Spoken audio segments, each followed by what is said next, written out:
India आघाडीमध्ये भडका उडाला. लालू प्रसाद यादव यांनी या आगीमध्ये तेल ओतण्याचं काम केलेलं आहे. राहुल गांधींच्या नेतृत्वाला आव्हान देण्याचं काम हे पश्चिम बंगालच्या मुख्यमंत्री ममता बॅनर्जी यांनी केलेलं आहे.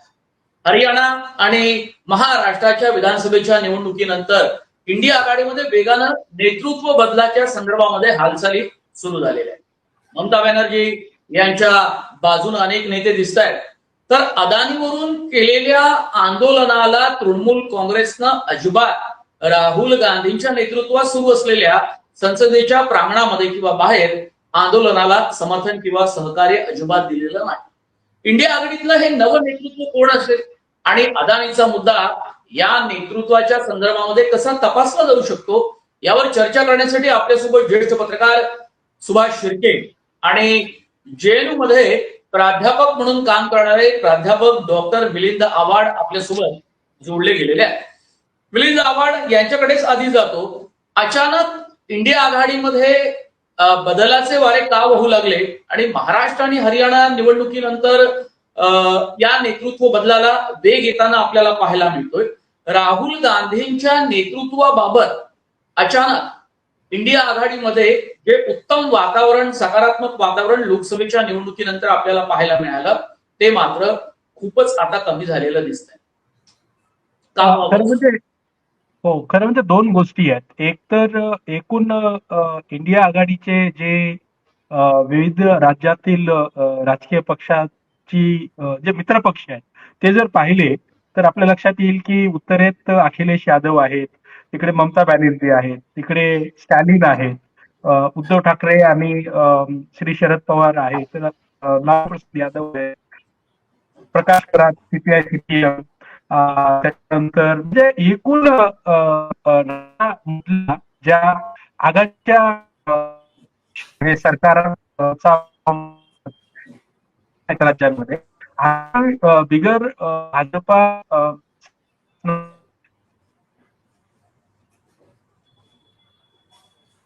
स्टॅलिन असतील, ममता बॅनर्जी असतील, लालू प्रसाद यादव असतील, तिकडे मुफ्ती मोहम्मद असतील किंवा प्रकाश करात वेस्ट बेंगॉलमध्ये असतील, तर या सगळ्या राज्यांमधल्या नेत्याचं जर ज्या त्या राज्यातला वावर बघितला तर तो अतिशय प्रभावी आहे, मोठा आहे. ते त्या राज्यातले मान्यताप्राप्त नेते आहेत, त्यांच्या पक्षाचा सरकारमधला सहभाग मोठा आहे ज्या त्या राज्यांमध्ये. काँग्रेस किमान मागच्या 2002 नंतरच्या 20-22 वर्षामध्ये राहुल गांधींच्या नेतृत्वातली जी काँग्रेस आहे ती काँग्रेस युपीए 1-2 पाहिली आपण, परंतु त्यातही काँग्रेसचा जो पक्ष म्हणून वाटा होता तो 100-110 याच्यापेक्षा जास्त नव्हता. त्याच्यामुळे आजची इंडिया आघाडी जी आहे किंवा त्यावेळेस युपीए 1-2 जी आहे जी श्रीमती सोनिया गांधी यांच्या नेतृत्वाखाली होती, तर ती आणि नंतर राहुल गांधींच्या नेतृत्वाखालचं काँग्रेस जे आहे, तर एकूण देशामध्ये काँग्रेसचा जो प्रेझेन्स आहे राजकीय पक्ष म्हणून त्या प्रेझेन्स त्या व्हिजिबिलिटीमुळे काँग्रेस इंडिया आघाडीचा घटक आणि इंडिया आघाडीला लीड करणारा पक्ष म्हणून लीड करतोय. परंतु आपल्या ही गोष्ट लक्षात येऊ शकेल की ज्या त्या राज्यामधले राजकीय पक्ष आणि मी आता ज्यांचा उल्लेख केला ते राजकीय नेते जे आहेत ते निश्चितपणे इंडिया आघाडीचा घटक म्हणून एका अर्थानं राहुल गांधींचा राजकीय अनुभव आणि राहुल गांधींचा सभागृहातला जो सहभाग आहे हा पाहिला तर या नेत्यांच्या तुलनेत कदाचित तुल्यबळ आहे असं आपल्याला म्हणता येणार नाही. आणि दुसरा मुद्दा असा आहे की आपल्या लक्षात येईल ज्यावेळेस 2004 ला स्पेशल इकॉनॉमिक झोन वरती चर्चा सुरू होती त्यावेळेस सेज आजचे तर त्यावेळेस सगळ्यात जास्त स्पेशल इकॉनॉमिक झोन हे वेस्ट बेंगॉल आणि त्याच्यानंतर महाराष्ट्रात होते. त्यावेळेस एक साधारणतः 47 सेज जे आहेत स्पेशल इकॉनॉमिक झोन जे आहेत ते वेस्ट बेंगॉलमध्ये होते आणि त्याच्यानंतर महाराष्ट्रात 32 किंवा 27 असे होते.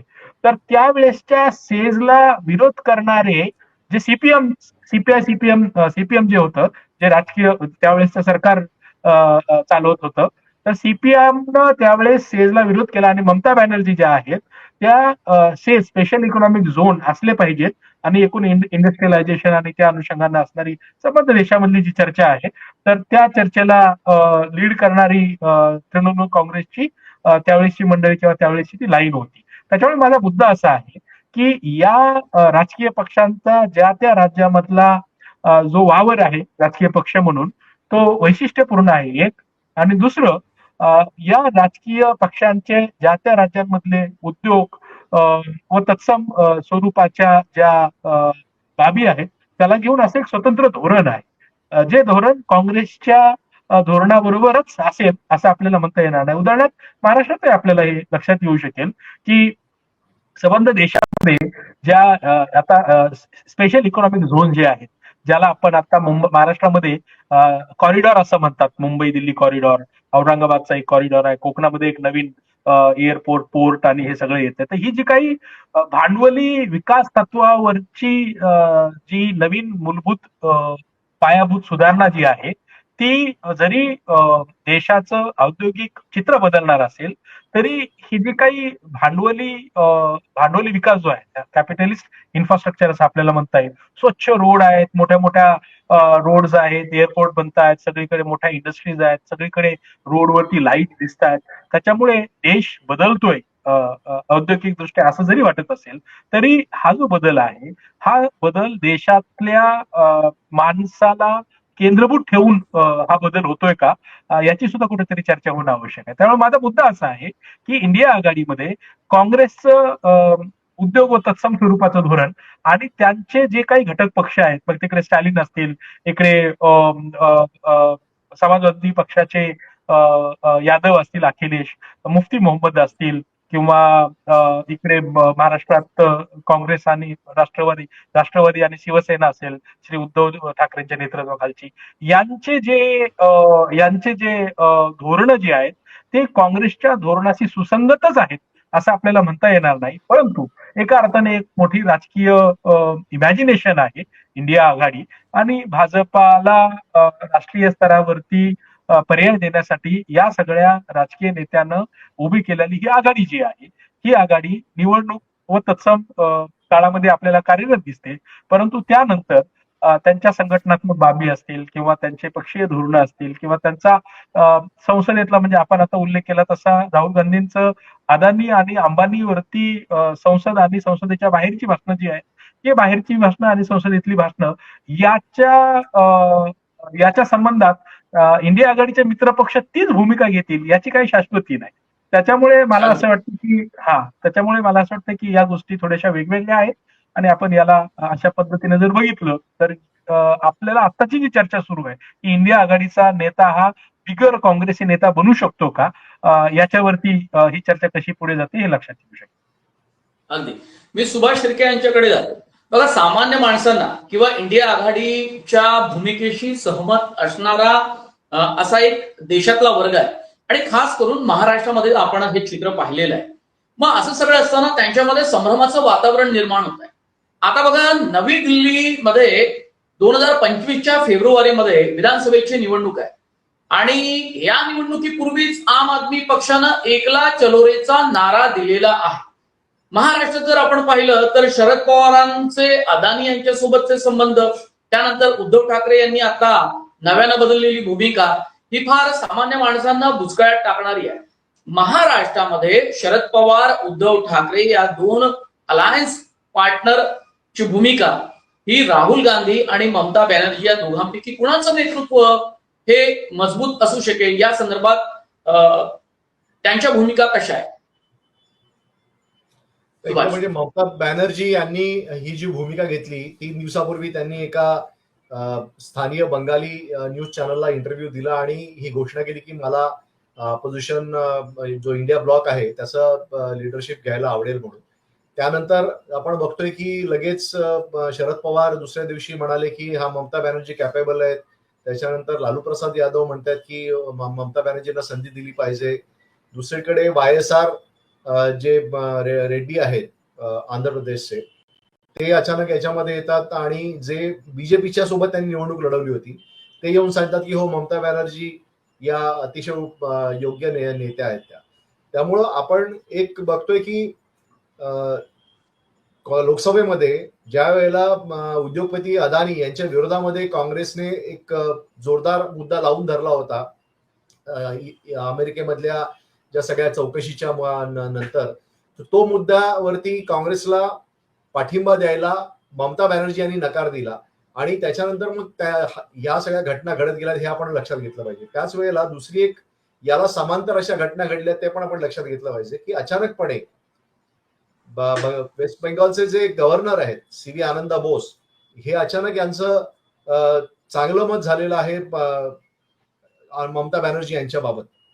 त्यांनी सोमवारी त्यांना लगेच त्यांच्या सगळ्या मंत्रिमंडळाला चहापानासाठी बोलवलं होतं आणि तिथं नंतर मग त्यांनी एक ट्विट केलं होतं रवींद्र टागोरांची जी एक फ्रेंडशिप वरची जी काव्यपंक्ती आहेत त्या त्यांनी ट्विट केल्या होत्या. याच आनंदा बोस हे बीजेपीचे एजंट आहेत अशा प्रकारची ममता बॅनर्जीची भूमिका होती. गेल्या सप्टेंबर महिन्यामध्ये आनंद बोस जे गव्हर्नर यांनी ममता बॅनर्जी यांच्यावरती बहिष्कार टाकला होता. लोकसभा निवडणुकीमध्ये ममता बॅनर्जी यांनी राज्यपाल सी.व्ही. आनंदा बोस यांच्या सोबत बसणं हे पाप आहे असं म्हटलं होतं आणि त्या पापी माणसाबरोबर ममता बॅनर्जी या जाऊन चहापान करतात त्यांच्या पूर्ण मंत्रिमंडळासह. त्याचबरोबर राज्यपाल यांनी अनेक त्यांचे जे निर्णय त्यांच्याकडे पेंडिंग होते, उदाहरणार्थ 6 युनिव्हर्सिटीचे व्हाईस चान्सलर कुलगुरू नेमायचे होते ते ताबडतोब त्यांनी क्लिअर करून टाकले. तर हा जो अचानकपणे राज्यपाल जे भाजप चे एजंट आतापर्यंत आहेत सगळ्या देशभरात हे आपल्याला माहिती आहे आणि तशाच प्रकारे ते वागत असतात. तर हे राज्यपाल आणि ममता बॅनर्जी यांच्यामध्ये अचानकपणे मैत्री नवीन एक धुमारे फुटले हे सहजासहजी झाले असं नाही. याच्या पाठीमागचं काही कारण आहे. कारण जर नुसतंच इंडिया ब्लॉकचं अध्यक्षपद ज्यांना घ्यायचं असतं ममता बॅनर्जींना तर ह्या बाकीच्या ज्या घटना घडल्या याच्यामध्ये कार्यकारण भाव काही आपल्याला सापडला नसता. पण आपण हे जे बघतोय की अचानकपणे भाजप हे राज्यपालांमार्फत ममता बॅनर्जी यांच्यावरती मेहरबान झालेलं आपल्याला दिसतंय आणि दुसरीकडे ममता बॅनर्जी यांनी काँग्रेसला विरोध करणं याच्यामध्ये काहीतरी आपल्याला कारण शोधायला पाहिजे आणि ते कारण केवळ पैसा, केवळ उद्योगपती अदानी याच्याशिवाय दुसरं काही असू शकत नाही. कारण अदानी यांचा खूप मोठा स्टेक लागलेले आहेत या सगळ्या अमेरिकेच्या प्रकरणामध्ये आणि तो जर मुद्दा इथे भारतामध्ये जर जिवंत राहिला तर 2,000 कोटीची लाच कुणाला दिली भारतीय अधिकाऱ्यांना याची चौकशी करावी लागेल आणि ही चौकशी होऊ नये म्हणून हे सगळा प्रयत्न चालू आहे का अशी शंका याच्यामुळे येते. बरं, सगळेजण फक्त अमेरिकेतल्या चौकशीबद्दल बोलतायत. भारतामध्ये जे 2,000 कोटीची लाच दिली त्याच्याबद्दल कोणीच बोलत नाही.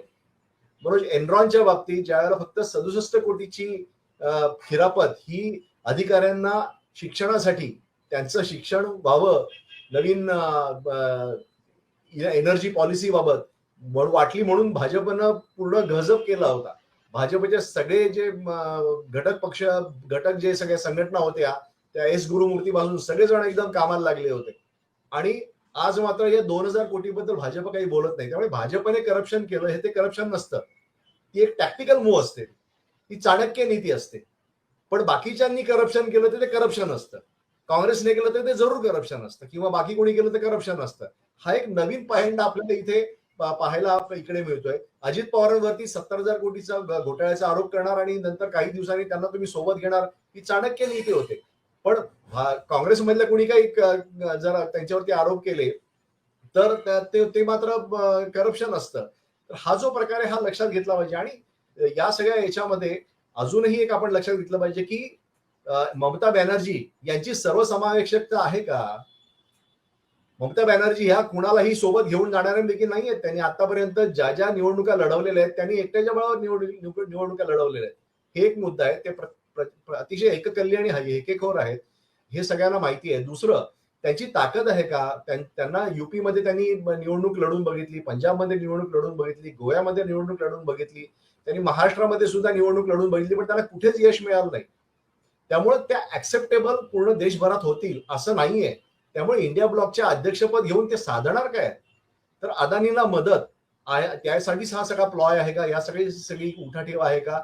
ही शंका मनामध्ये जरूर येते. मनोज, आता हा अत्यंत महत्वाचा मुद्दा आहे. म्हणजे स्पेशल इकॉनॉमिक झोनचा जो उल्लेख डॉक्टर मिलिंद आव्हाड यांनी केला होता तेव्हा मी स्पेशल इकॉनॉमिक झोन ज्या ज्या ठिकाणी तयार होणार होता म्हणजे हिंजवडी असेल, इथला पेण आणि रायगडचा भाग असेल, औरंगाबादचा भाग असेल आणि अशा 5 ते 6 ठिकाणी मी जाऊन आलो होतो आणि आम्ही एक सुरुवात मुळात लटकिया कार म्हणा त्यालाही विरोध त्यांनी केला होता. त्यावेळी एसीझेड बद्दल तिथल्या जनसामान्यांचं मत काय आणि सत्ताधाऱ्यांचं मत काय हे तपासून पाहण्याचा तो सगळा आमचा खटाटोप एका वेगळ्या शो मध्ये होता. तर यावेळी त्यांची भूमिका ममता बॅनर्जींची ही वेगळी होती की हे सगळे उद्योग झाले पाहिजे, स्पेशल इकॉनॉमिक झोन झाला पाहिजे. पण आताच्या घडीला मात्र अदानीच्या विरोधामध्ये राहुल गांधी आणि प्रियंका गांधी अत्यंत ताकदीनं मैदानात उतरल्या असताना आणि तोच मुद्दा महाराष्ट्राच्या विधानसभेच्या निवडणुकीमध्ये धारावी मतदारसंघामध्ये अत्यंत ताकदीनं पुढे आणण्याचा प्रयत्न केला, पण त्याला दाद मिळाली नाही किंवा मतदारांनी त्याला अजिबात प्रतिसाद दिला नाही असं साधारणतः दिसतं. तसा संविधानाचा मुद्दा एक करून त्यांनी पाहिला पुढे आणण्याचा, जसा लोकसभेत त्याला फायदा झाला त्या मुद्द्याचा, पण त्याचा फायदा काही त्यांना झाला नाही. एकंदरीतच इथलं सगळं मतदानाची टक्केवारी आणि त्यावरून सगळे जे निर्माण झालेले प्रश्न तोही एक वेगळा भाग आहे. पण हे जे मुद्दे महाराष्ट्रामध्ये होते या मुद्द्याला फारसा प्रतिसाद मिळाला नाही. मग या दिल्लीमधल्या आंदोलनामध्ये तृणमूल काँग्रेसचे खासदार सहभागी होत नाही, ममता दीदींची अजिबात विरोधी भूमिका आहे. इंडिया आघाडीमध्ये जे काही नॅशनल मुद्दे त्याचा काही अजेंडा तर ठरत असेल ना, की हा अजेंडा आहे आपला इंडिया आघाडीचा, केवळ एका पक्षाचा नव्हे. संसदेचं अधिवेशन सुरू असताना आणि विरोधी पक्ष नेते पद हे राहुल गांधी यांच्याकडे असताना असा एकदम विरोधाभास असणारं हे सगळं चित्र, राजकीय चित्र इंडिया आघाडीतलं का दिसावं? आणि त्यामुळे आपण पाहतोय की दिल्लीमध्ये 2025ला निवडणूक आहे. 1 चलोरीचा नारा आम आदमी पक्षानं दिलाय. बिहारमध्ये 2025 मध्ये नोव्हेंबरच्या महिन्यामध्ये निवडणूक आहे. आसाममध्ये छोटं राज्य आहे, पण केरळ हे महत्वाचं राज्य आहे. तिथे तर भाजपनं ताकद आधीपासूनच लावायला सुरुवात केली, पण त्यांना यश मिळत नाही. 2026 मध्ये पश्चिम बंगालमध्ये सुद्धा 2026 मध्ये निवडणूक आहे. गोव्यामध्ये 2027 मध्ये आहे, पंजाबमध्ये 2027 मध्ये आहे. म्हणजे लागोपाठ आता एक साधारणतः 2025 पासून सुरुवात झाल्यानंतर 26-27 मध्ये अत्यंत महत्वाच्या निवडणुका आहेत. आणि इंडिया आघाडीनं एक दिलानं काम करणं हे जास्त महत्वाचं आहे. पण उलट आपल्याला लालू प्रसाद यादव यांच्यासारखे एक ज्येष्ठ नेते या सगळ्या आगीमध्ये तेल ओतताना पाहायला मिळत आहे. हे असं बेभरवशाचं चित्र आपल्याला इंडिया आघाडीत जर दिसत राहिलं, डॉक्टर मिलिंद आव्हाड, तर या इंडिया आघाडीचं भविष्य काय असेल? बरोबर आहे. 2-3 मुद्दे आहेत. मी सुरुवात जशी केली होती तर पहिला मुद्दा असा आहे की या सर्व इंडिया आघाडीच्या मित्र पक्षांची ज्या त्या राज्यांमधली त्यांची स्वतःची एक वैशिष्ट्यपूर्ण भूमिका आहे. ती भूमिका त्यांच्या वैचारिक राजकारणाच्या संदर्भात असू शकते, ती भूमिका त्यांचे स्थानिक जे प्रश्न आहेत त्याच्या संदर्भात असू शकते, ती भूमिका उद्योग व्यवस्थापन व तत्सम स्वरूपाची असू शकते. तर या सगळ्या ज्या भूमिका आहेत या भूमिकेमुळे ही सर्व राजकीय पक्ष इंडिया आघाडीचे वैचारिक दृष्ट्या एकजिन्सी आहेत का असं आपल्याला जर विचारायचं ठरवलं तर ते एकजिन्सी आहेतच असं आपल्याला दिसणार नाही. एकूण या सर्व राजकीय पक्षांची जी वैचारिक भूमिका आणि त्या अनुषंगानं विविध प्रश्नावरती त्यांचं स्वतंत्र जे मत आहे ते आपण वेळोवेळी पाहिलेलं आहे. उदाहरणार्थ फार्मर्स बिल ज्यावेळेस इंट्रोड्यूस केलं होतं तर इंडिया आघाडीच्या काही राजकीय पक्ष ऍबसेंट होते असं आपल्याला त्यावेळी दिसेल. वक्फ बोर्डाच्या बिलच्या वेळेस इंडिया आघाडीचे काही पक्ष काही भूमिका घेत आहेत असं दिसलं नव्हतं. काश्मीरच्या वेळेसही मुफ्ती मोहम्मद त्याला त्यावेळेस बोलल्या होत्या. इंडिया आघाडीच्या काही पक्षानं भूमिका घेतली असं दिसलं नव्हतं. त्याच्यानंतर मी उल्लेख केला तो स्पेशल इकॉनॉमिक झोनचा. प्रत्येक आता आपण जर बघू तर प्रत्येक राज्यातल्या ज्या निवडणुका आहेत विधानसभेच्या त्या मुळात उद्योगधंदा आणू याच्यावरती होतात.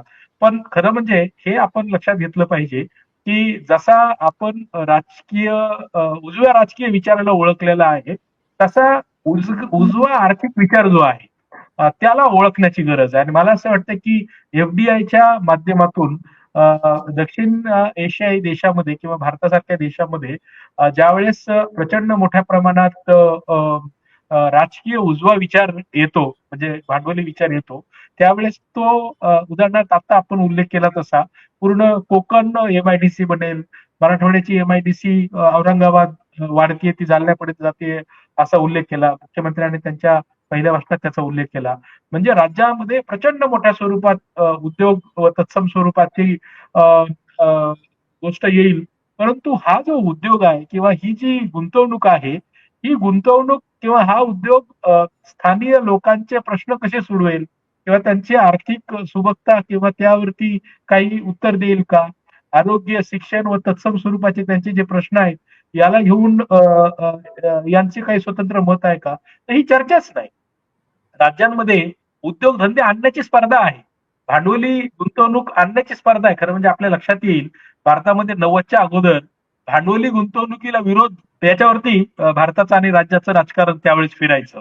भांडवली गुंतवणूक आपल्याला आठवत असेल वखाडच्या वेळेस लोकसभेमध्ये प्रचंड मोठ्या स्वरूपात चर्चा झाली. त्यावेळेस पहिल्यांदा वखाड आली होती. तर वखाडची गुंतवणूक भारतामध्ये असावी की नाही अशी अगदी माझ्यावरती 2004-5 ची ही चर्चा असावी.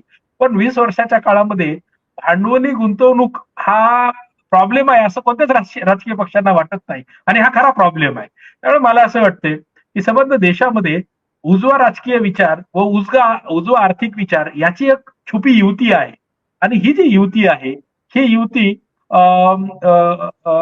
प्रादेशिक पक्ष समजून त्याच्यावरती स्वतंत्रपणे बोलायला तयार होतील का हा खरा या अनुषंगानं प्रश्न विचारला पाहिजे. त्याच्यामुळे इंडिया आघाडीची चर्चा आणि त्याचं भविष्याची चर्चा करत असताना आपण इंडिया आघाडी हे पक्षीय राजकारण व निवडणुकीतली जुळवाजुळव याच्यापेक्षा पुढचं काही आहे का हे जर आपण बघितलं तर ते कदाचित वैचारिक दृष्ट्या ह्या सगळ्या राजकीय पक्षांची काही अलायन्स आहे किंवा हे आयडिओलॉजिकल पार्टनर्स आहेत असं प्रत्येक वेळेस दिसतंच असं आपल्याला म्हणता येणार नाही. त्याच्यामुळे इंडिया आघाडीचं भविष्य हे निवडणुकीचं राजकारण, सत्तेतला सहभाग, जिथे सरकार येतील तिथे मित्रपक्ष म्हणून इंडिया आघाडीचा असणारा सहभाग व तत्सम हे आज स्वरूप आहे आणि त्याचं एक महत्वही आहे. परंतु वैचारिक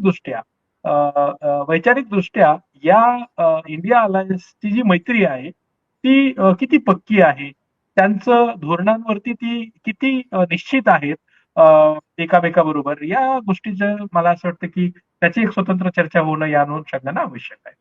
मला असं वाटतं की या सगळ्या प्रोसेसमध्ये एक तर लक्षात घ्यायला पाहिजे की इंडिया ब्लॉक ही जर आघाडी जर अस्तित्वात नसेल तर काय होऊ शकेल. कारण भाजपला सुद्धा ज्यावेळेला त्यांनी 240 त्यांना जागा मिळाल्या आणि सत्ता स्थापण्यासाठी त्यांना मित्र पक्षांची मदत घ्यावी लागली, त्यावेळेला त्यांनी एक दावा केला होता की त्यांच्याकडे 39 पक्ष आहेत आणि 39 पक्षाचे नेत्यांचे बरोबर नरेंद्र मोदी यांनी पहिल्यांदा फोटो काढला आणि तो नंतर प्रस्तुत करण्यात आला. आणि त्यामुळं नरेंद्र मोदी जे स्वतःला इन्व्हिन्सिबल मानत होते किंवा एकमेवा द्वितीय मानत होते, ती परिस्थिती राहिली नव्हती या लोकसभेच्या निवडणुकीमध्ये. आणि त्याला कारण केवळ काँग्रेस आणि राहुल गांधी यांनी जे भारत जोडो यात्रा केली होती आणि त्यामुळे जे सगळ्या लोकांना सोबत घेऊन जाण्याची त्यांनी भूमिका घेतली होती, सगळ्या घटक पक्षांना सोबत घेऊन जाण्याची भूमिका घेतली होती, ती महत्वाची याच्यामध्ये ठरली. आता दुसरा कुठला अशा पक्ष आहे का की जो सगळ्या लोकांना सोबत घेऊन जाऊ इच्छितो, घटकांना सोबत घेऊन जाऊ इच्छितो आणि एक सर्वंकष किंवा सर्वांगीण सर्वव्यापी विकास अशा पद्धतीची कल्पना मांडतो. कारण भाजपने आतापर्यंत केवळ काही ठराविक वर्गाचाच विकास करण्याचं धोरण अवलंबलंय आणि उघडपणे त्यांनी अवलंबलेलं आहे. त्यांनी स्पष्ट म्हटलंय मुस्लिमांची मतं आम्हाला नको आहेत म्हणून. दुसरीकडे ते ख्रिश्चनांच्या विरोधात ते बोलत असतात, नंतर त्यांचे नेते हे दलितांच्या विरोधात बोलत असतात. त्यामुळे नक्की त्यांना काही ठराविक लोकांपर्यंतचाच विकास पाहिजे, त्यांना हे मात्र निश्चित झालेलं आहे. अशा वेळेला देशामध्ये नेहमी या दोन विचारधारांमध्ये आतापर्यंत हजारो वर्षापासून वाद झालेले आहेत आणि ते म्हणजे एक सर्वंकष सर्वांचा पुढे घेऊन जाणारा आणि दुसरं म्हणजे त्याला कापणारी ही उजवी विचारसरणीची विचारधारा जी असते. अशा वेळेला काँग्रेस जे आहे ते आतापर्यंत तरी या सर्वांना सोबत घेऊन जाणाऱ्या वर्गाचं प्रतिनिधित्व करते. ममता बॅनर्जी याच विचारधारेतून पुढे आल्या, पण नंतर मात्र त्यांनी स्वतःला फक्त पश्चिम बंगाल पुरतं मर्यादित ठेवलं आणि या वेळेला लोकसभा निवडणुकीच्या 2024च्या निवडणुकीमध्ये त्यांनी काँग्रेस बरोबर किंवा जे डाव्या पक्ष आहे त्यांच्याबरोबर आघाडी करणं नाकारलं त्यांनी. याचा अर्थ त्यांनी सगळ्यांना सोबत घेऊन जाण्याची त्यांची वृत्ती नव्हती हे स्पष्टपणे होतं.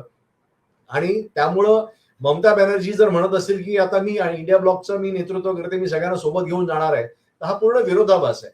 आणि या विरोधाभासामुळे ममता बॅनर्जी यांना त्यांच्या कथनी आणि करणीमध्ये एक वाक्यता आहे हे त्यांना पहिल्यांदा दाखवावं लागेल. आणि त्यासाठी ममता बॅनर्जी यांना जरी ते त्यांच्या राज्यामध्ये या प्रबळ असल्या 48% त्यांना मतदान मिळालं होतं गेल्या विधानसभा निवडणुकीमध्ये आणि भाजपने खूप तिथे जोर लावला, पण भाजपला त्यांनी तेवढ्याच तोडीसतोड हिंसाचाराने उत्तर देऊन त्यांनी ते तिथं केंद्रीय सगळ्या यंत्रणांना विरोधात असताना सुद्धा त्यांनी तिथं सत्ता आपल्या बाजूने खेचून आणली.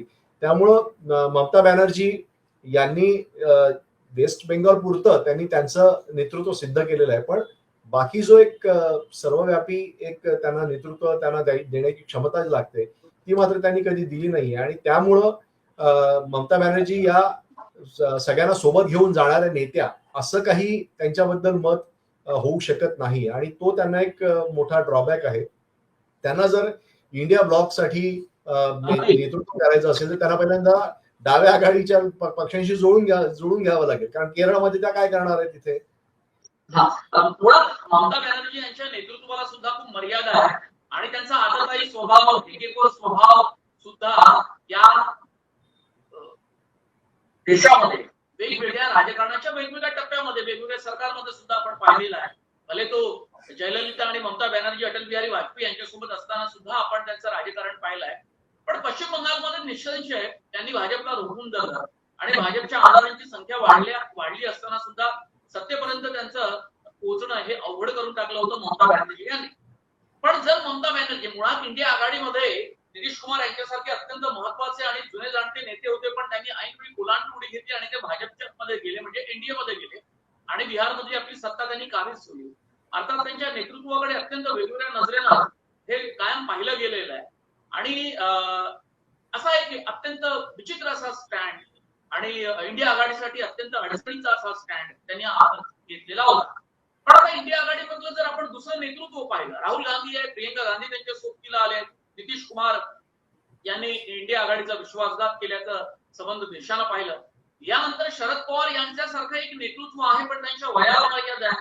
मग इंडिया आघाडीला पुढे घेऊन जाण्याचा जर प्रयत्न करायचा झाला मित्र आघाड, तर दुसरं कुठलं नेतृत्व एक आपल्याला पाहायला मिळतंय जे भाजप इतका ताकदवर महाराष्ट्र आणि हरियाणाचा निकाल त्यांनी आपल्या खिशात टाकलेला आहे. आणि बाकी राज्यांच्या ज्या निवडणुका येऊ पाहत आहेत त्या दिल्लीमध्ये आता आम आदमी पक्षाला तितकंच सोपं नाही. भले त्यांनी चारी मुंड्या चित केलेल्या आहे या वेगवेगळ्या निवडणुकांमध्ये यापूर्वी, पण बिहारमध्ये ते भाजप आणि नितीश कुमार हे दोघे बिहारचं राज्य हे पुन्हा कायम ठेवतील असं मी छोटं राज्य आहे. केरळमध्ये त्यांना मुसंडी मारणं भाजपला फार कठीण आहे, पण त्यांचा प्रयत्न असेल. पश्चिम बंगालमध्ये सुद्धा ममता बॅनर्जी यांना पुढच्या निवडणुकीच्या वेळी इतकी ती निवडणूक सोपी नसणार आहे. गोव्यामध्ये भाजपचंच सरकार आहे. काँग्रेसमधले जे काही जुने जाणते नेते होते ते सगळे भाजपमध्ये, दिगंबर कामत यांच्यासारखे कोळसा खाणीच्या भ्रष्टाचारामध्ये ज्यांच्यावर आरोप होते तेही नेते आता भाजपमध्ये आलेले आहेत. पंजाबमध्ये सुद्धा पुढच्या वेळी काही पूरक वातावरण हे राहीलच आम आदमी पक्षासाठी असं नव्हे. मग राहुल गांधी यांच्यानंतर समजा ममता बॅनर्जी यांचं नाव घेतलं जात असेल तर मग उद्या आम आदमी पक्षाचे नेते सर्व अरविंद केजरीवाल यांचं नेतृत्व काही पुढे येण्याची शक्यता आहे की त्यांची सारी ताकद हे दिल्लीचं राज्य कायम ठेवण्यातच जाणार आहे. मला एक दोन गोष्टी वाटतात त्याच्यात. पहिला मुद्दा असा आहे की राष्ट्रीय राजकारणात आता ममता बॅनर्जीचे भाऊने जसा उल्लेख केलाय तसा ममता बॅनर्जीचे 48 खासदार सोडले तर त्यांचा राष्ट्रीय राजकारणामधला जो वावर आहे तो अतिशय कमी आहे किंवा तो प्रादेशिक पक्षापेक्षा वेगळा आहे असं आजही त्यांना त्याचं स्वरूप दिसत नाही. त्यामुळे मला असं वाटतं की आता झारखंड मुक्ती मोर्चा असेल किंवा आता सीपीआयएम जर बघितलं, सीपीएमचं संबंध देशामध्ये किमान ऑर्गनायझेशन तरी आहे, त्यांचे लोक कमी जरी निवडून आले तरी, किंवा डीएमके स्टॅलिन हे तामिळनाडूचे मोठे नेते असले तरी राष्ट्रीय राजकारणातला त्यांचा जो सहभाग आणि प्रभाव जो आहे त्याची आपल्याला मर्यादा लक्षात येऊ शकते. किंवा आता समाजवादी पार्टीचे अखिलेश यादव, उत्तर प्रदेशमध्ये त्यांच्या खासदारांची संख्या आणि एकूण उत्तर भारतातला त्यांचा जो राजकीय वावर पाहिला तर तो मोठा प्रभावी आहे असं दिसतं. किंवा महाराष्ट्रामध्ये शरद पवार साहेबांसारखे नेते असतील किंवा उद्धव ठाकरेंसारखे नेते असतील तर शरद पवार साहेबांसारख्या नेत्यांचा राष्ट्रीय राजकारणातला वावर आणि राष्ट्रीय राजकारणामध्ये विविध राजकीय पक्षांबरोबर त्यांचा असणारा संवाद हा आत्ताच्या एकूण इंडिया आघाडीमधल्या असणाऱ्या नेत्यांमध्ये कितीतरी त्यांचा तो वावर आणि सहभाग मोठा आहे असं दिसतं.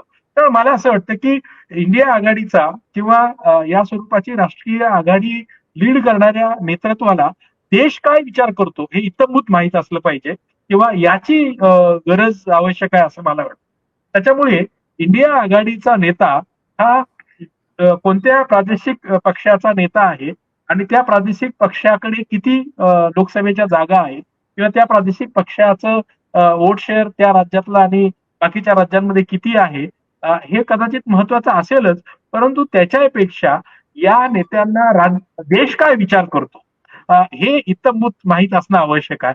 मला स्वतःला असं वाटतं की इंडिया आघाडीमधल्या या सगळ्या पार्टनर्सकडे बघितलं किंवा या सगळ्या नेत्यांकडे बघितलं तर आपल्याला लक्षात येऊ शकतं की कोणत्या नेत्याला देश माहीत आहे असं आपल्याला म्हणता येईल. असा माणूस इंडिया आघाडीचा नेता बनू शकेल. त्यामुळे यापूर्वीच्या सेगमेंटमध्ये सुभाष भाऊनं उल्लेख केला की राहुल गांधी किमान मागचे 19ची निवडणूक असेल, 24ची निवडणूक असेल, ही त्यांच्या 23ची निवडणूक असेल, 24ची लोकसभा ही त्यांच्या नेतृत्वाखाली लढली गेली. तर राजकीय पक्ष म्हणून त्याची मर्यादा आपल्या लक्षात आली असेल कदाचित, परंतु त्यांच्या यात्रेमुळे किंवा त्यांच्या एकूण राजकारणातल्या वावरामुळे बिगर राजकीय घटक जे आहे, जे बिगर भाजपा घटक म्हणून त्यांच्या सार्वजनिक आणि वैयक्तिक आयुष्यात कार्यरत आहेत, असे घटक हे राहुल गांधींबरोबर कुठे ना कुठे पदयात्रा किंवा तत्सम स्वरूपाच्या कार्यक्रमात सहभागी होताना दिसतात. परंतु त्याच वेळेस श्री शरद पवार साहेबांसारखा ज्येष्ठ नेता ज्यांच्या पक्षाची संख्या आता 10 आहे किंवा राज्याच्या बाहेर त्यांचा राजकीय पक्ष म्हणून वावर तितकासा नसला तरी त्यांची राष्ट्रीय राजकारणातली समज आणि राष्ट्रीय राजकारणामधल्या नेत्यांबरोबरचा संवाद या इंडिया आघाडीतल्या इतर कोणत्याही नेत्यापेक्षा जास्त आहे असं आपल्या लक्षात येऊ शकेल. त्यामुळे मला स्वतःला असं वाटतं की इंडिया आघाडीचा नेता ही राष्ट्रीय राजकारणातली समज आणि देश काय विचार करतो याची इत्थंभूत समज माहिती असणारा नेता असावा अशी सर्वसाधारण अपेक्षा असू शकते. खूप धन्यवाद दोन्ही मान्यवरांचे. प्राध्यापक डॉक्टर मिलिंद आव्हाड हे तर आता अमेरिकेच्या दौऱ्यावर असताना सुद्धा ते आपल्यासोबत तिथूनही जॉईन झाले, त्यामुळे त्यांचे खूप धन्यवाद. आणि नेहमीप्रमाणे ज्येष्ठ पत्रकार सुभाष शिर्के हे सुद्धा वेगवेगळ्या विषयांवर जेव्हा आम्ही चर्चा आयोजित करत असतो त्यावेळी ते आमच्याशी आम्ही त्यांना जोडून घेत असतो आणि तेही आम्हाला वेळ देतात. त्यामुळे दोन्ही मान्यवरांचे खूप आभार. वेगवेगळ्या पैलूवरती इंडिया आघाडीतल्या आपल्याला चर्चा करता आली. अर्थात ममता बॅनर्जी होणार की ऐन वेळी शरद पवारांचं नाव सुद्धा पुढे येऊ शकतं आणि त्यांना सुद्धा समर्थन मिळतं का हेही पाहणं महत्वाचं आहे. पण राजकीय दृष्ट्या सोयीचे मुद्दे हे कसे त्यावर विचार होतो वेगवेगळ्या नेत्यांकडून हेही आपल्याला पाहायला मिळालं. एकीकडे अदानीला विरोध असताना राहुल गांधी आणि काँग्रेसचा, मात्र दुसरीकडे इंडिया आघाडीतले नेते मात्र त्या आंदोलनात किंवा त्यांच्या भूमिकेला सहकार्य करताना आपल्याला पाहायला मिळत नाही. त्यांना त्यावेळी त्यांच्या राज्यातली गुंतवणूक अदानी कंपनीतर्फे किंवा इतर कंपन्यांतर्फे ती जास्त महत्वाची असते राज्याच्या भरभराटीसाठी. पुन्हा एकदा खूप प्रेक्षकांचाही धन्यवाद. या मॅक्स महाराष्ट्राला तुम्ही जरूर सबस्क्राईब करा अशी मी तुम्हाला विनंती करेन आणि या चॅनलचं बेल नोटिफिकेशन मिळवण्यासाठी बेल आयकॉनवर तुम्ही बटन दाबा. पुन्हा एकदा तुम्हा सर्वांचे खूप धन्यवाद.